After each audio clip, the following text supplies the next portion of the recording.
So then we are back having a little match stroke, social stroke friendly. Is it a match? Are we calling it a match? Social friendly is what we're doing. Basically, we fished together, what time of year was that? November it was last time. November on St. John, so in Tom's back garden. So this time we've decided to come in what we would call my back garden on Linch Hill in Oxford. Honestly, this place means a lot to me. Fished here for a long time. We're on Willow Lake, as you can see. And yeah, managed to get Tom down on the guest session. Been invited down. All approved. Obviously it's a syndicate. The lake's real quiet. There's only one other lad on, so it's happy days.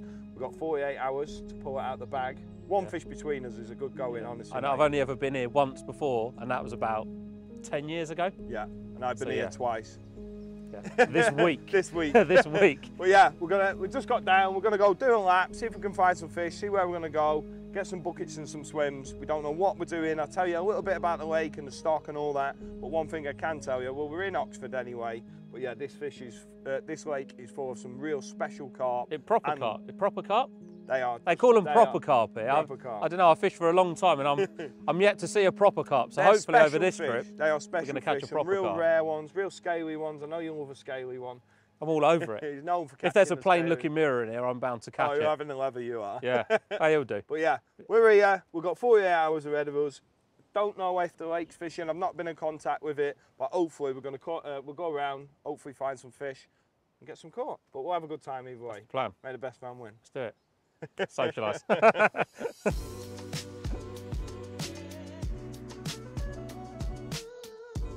Look at all these petals on the floor. It's like we just got married. It's a lot calmer on this bank, isn't it? Yeah, because we're on the back of the wind. Nice. Sick of him already, aren't you? Sick of him already, stating the obvious. Even the goose is gobbing off at you. Tom the goose. It's because his missus is up there, lad. Was it an owl or something? How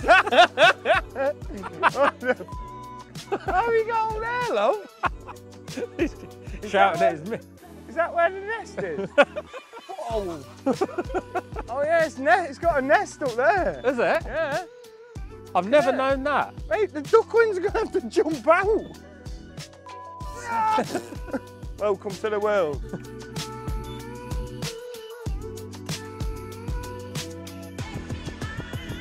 You see a couple of fish there, but... Yeah. He's right. It's happening, mate. It's happening. Right, well done, mate. Nice one. See you in a bit. See you later. You see the stump there? I brought his Polaroids, has he? Used to fish in murky waters where they're all feeding all day. It's probably the lowest stock lake you fished in a long while, mate. It's only 80 carp in here, I reckon. I've never seen the bottom of a lake unless it's been drained down. Yeah, but yeah, they've not been flanking it, have they? Nah, that's clear as anything, that is. Yeah, man. These are good, these. Yeah, that's them back. Feel proper big carp with my beard and all.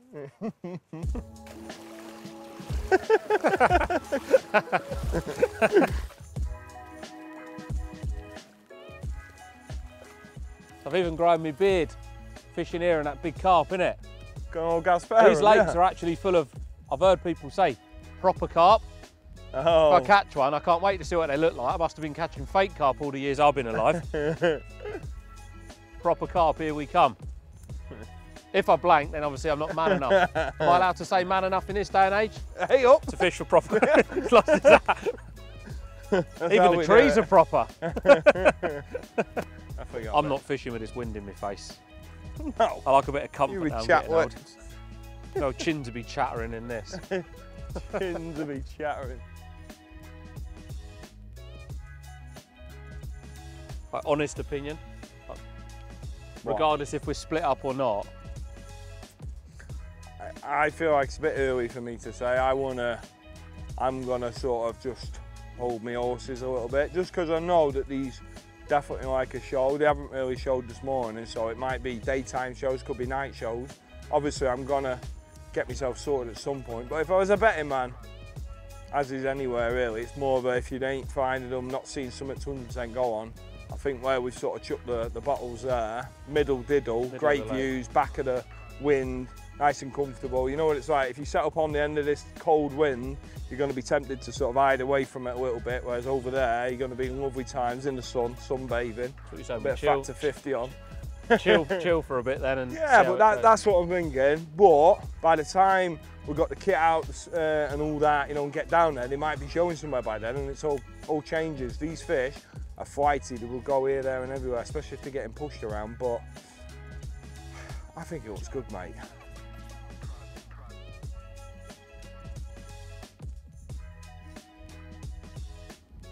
Say what, for a big bloke you can half climb? Fucking damn right.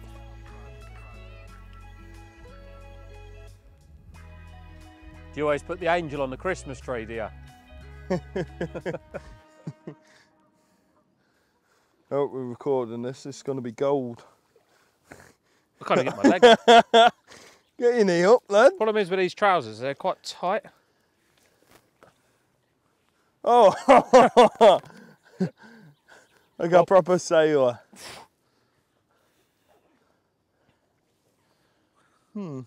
Way up. Can't see anything because I've got no Polaroids on.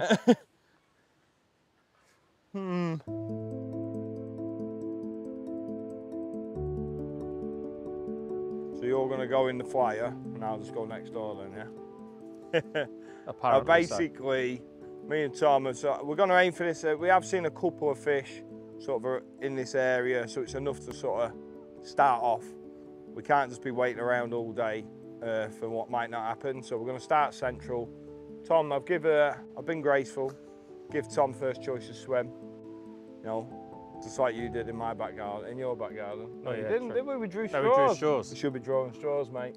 Yeah, but you beat me last time. I'm happy in here. It looks good here. It's like, yeah. I fished here once, about 10 years ago. It was only for a night, fished at the very top end, but there's no one else here. So yeah. With it being quiet, where we're going, it's like we can control a lot of water without interfering with each other's water. Yeah. But at the same time, we can see a lot of the lake. So if they do move, or they show somewhere else, which if I was a gambling man, the only place I'd say they're going to show is right in the trees on the far side, but because the water's up, it's unfishable anyway, so. Yeah. But we did see fish out here this morning. Yeah. And it's middle, I don't know, you know it better than I do. Yeah, well, if they do move from one end to the other, they'll pass over us. It's just a good starting point, isn't it? But I've only fished here twice, you know. In the last week. No, it's definitely the least fished complex, lake on the complex, sorry, and for me myself, you know, I used to do a lot more on Christchurch and Stoneacres after that, and I just used, this is a bit more of an overflow. It's so overlooked, Willow. It's a mega, honestly, this lake is mega. Hopefully you're going to get to see some of the fish in here because they are real special. There is fish that go missing for years. There's a fish called Tango's Linear that's 38, 39, 40 pound that went missing for 7 years and then just randomly come out. You know, they are rare carp, very underfished. They've seen it all though. Fished for by some of the best anglers, I would say, in the country for 20, 25, 30 years. So yeah, I know you've turned on. Including you. And now they've got me on. But no. We've only got a couple of nights, haven't we? So it's yeah, not like we'll dig into the lake. ages. I'll tell you a bit more about the lake later on, but yeah, we need to get sorted somewhere because it does look like it's darkening up a little bit, mate. And I know you don't like getting wet, unlike me already. I don't know how you've got so wet and muddy just walking around. I like to stay nice and clean and dry, I do. Yeah, I think this is a good start. I'm happy with these. Central, that's it. We can work together as a team.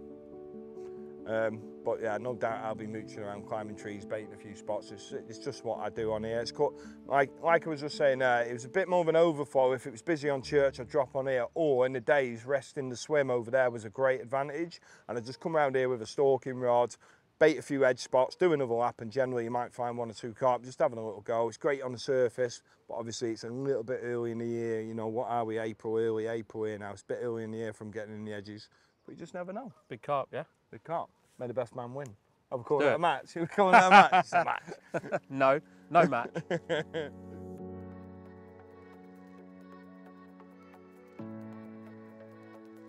There's so much history down at the Linch Hill complex.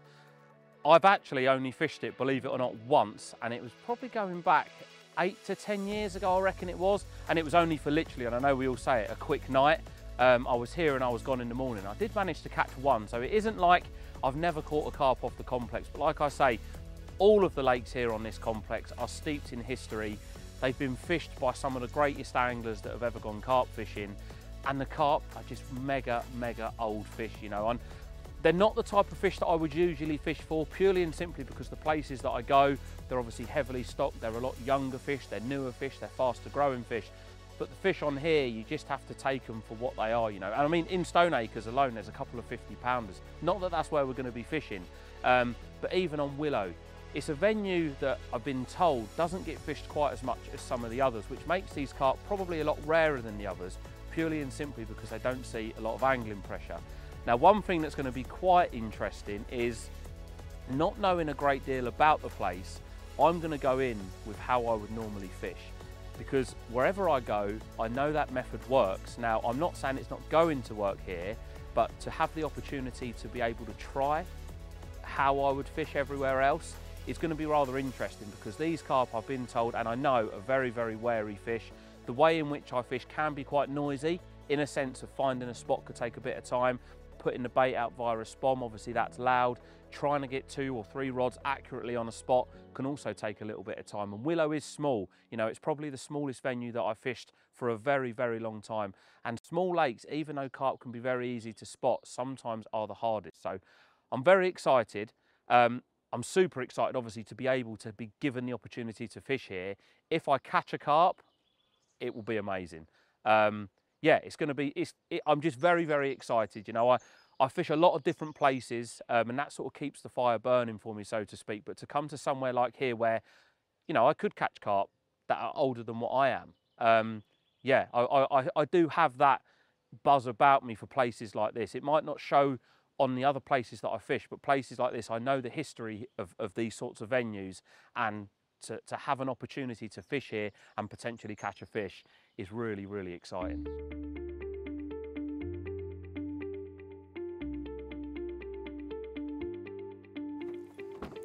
Right, done a lap, and I can let you in on a secret, something that I haven't obviously told Tom. I've done a lap. I've been getting up trees. He's not a tree climber, and I've seen a couple of fish in this very first tree that I climbed. See them just ghosting through, and there's a couple of spots there that look like they've been fed on. So literally, before he's even got his barrow out the van, I'm just gonna literally get probably baiting spoon, little bucket of a few crushed nuts. I've got 2 rods ready to go with rigs and nuts already on them. For, you know, I've prepared. He thinks I'm underprepared. I've prepared for this, not having him doing me in my back garden. So yeah, literally gonna grab net, couple of rods, couple of alarms, baiting pole, little bucket of a few nuts, literally tip them out, get up the tree, and hopefully watch the fish. What I'm going to be doing is judging whether I can get them to drop. I haven't seen anything get its nose down and start feeding that, but it does look like there's a couple of bits on the gravel that are just glowing that little bit more. It sort of tells me they have definitely had a go there.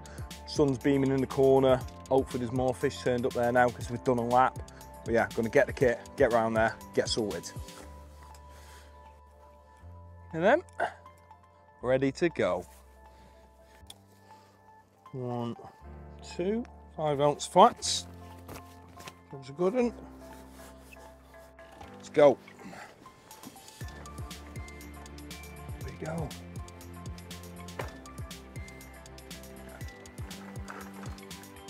Yeah, like I say, plan is get these prepped up on the bank, ready to go, both of them. Just literally got single tigers on a noodle, balanced tigers that is, 5-ounce leads. And yeah, basically what I'm going to do is climb up the tree, check the coast is clear, hopefully be able to fly down the tree, shuffle the pole out, drop the rig with a few sort of chewed up tigers around it, and that's it. And then I'll literally do the other ones the same way, and then I'll sit up the tree because it's literally like right there. The rods are going to be here, the tree's there, and I can sit up the tree watching to see what the carp's response is, to see if they drop down, see if they spook off. You know, ideally I like to be able to stalk and watch the rig, watch the spot. I mean, not only is it a great thing to see with your own eyes, but also throughout the whole time if you just sat down on the bank. I mean, sometimes you haven't got a tree where you can visually see it. It is what it is. But when I can sit up there, I much prefer to watch the fish because I can judge their reactions. They might twitch off and it tells me my line lays wrong, or they might not drop down at all. You know, if they ghost over it a few times and they're not getting their heads down, it's going to tell me, you know what, they're not up for a munch. Let's go and find another opportunity or get out in the pond, whatever. But yeah, I'm rattling on. I need to get some rods sorted.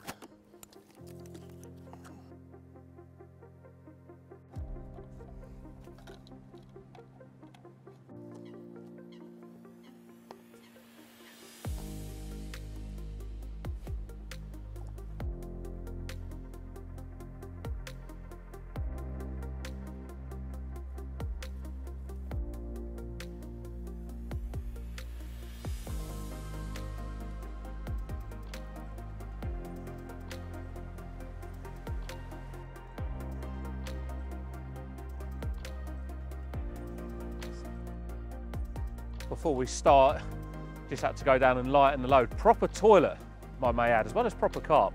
But I've come back and Scott's already fishing. What, he's stalking? He's having a little go. I think he must have seen fish in this corner, so we've got his rods out. He's got back pretty quickly as well. Me, I'm loading the barra nice, how I like to load it. I'm gonna have everything on it that I need, and I'm gonna go and put my bivvy up, and that'll be me for a couple of nights.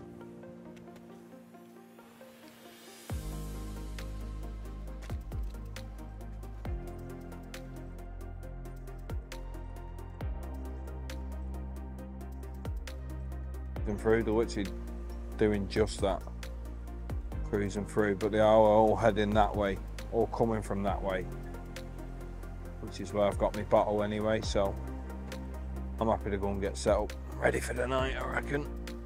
Yeah, let's do it.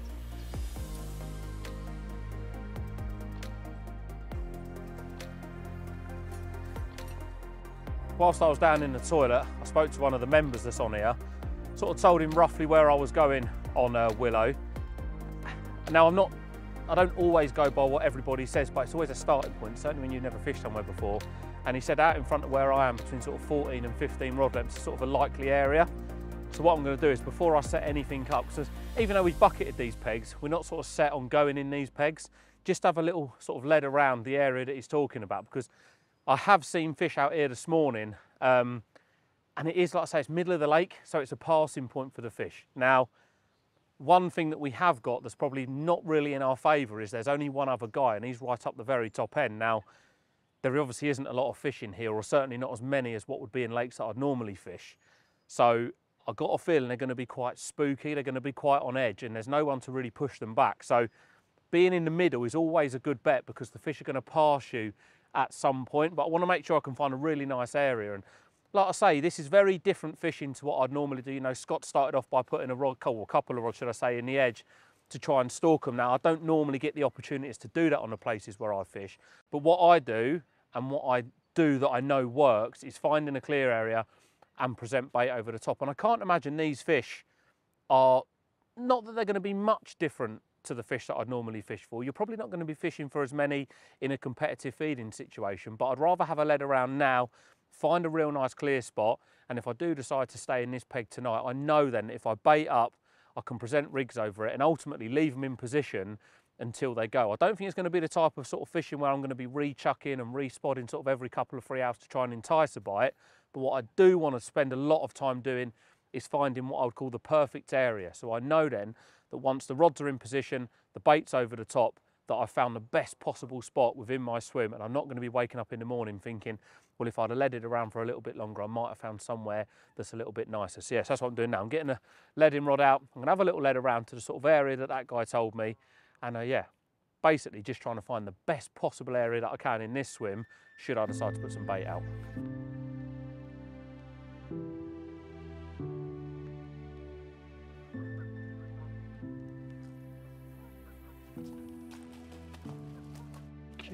Get out of it.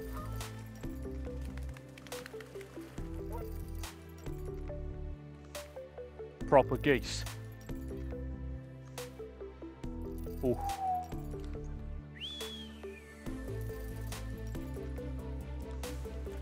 Got to make that noise when you're at Linch, when you find that spot. It's actually quite a nice area, to be fair. Pretty much where the fish were showing as well.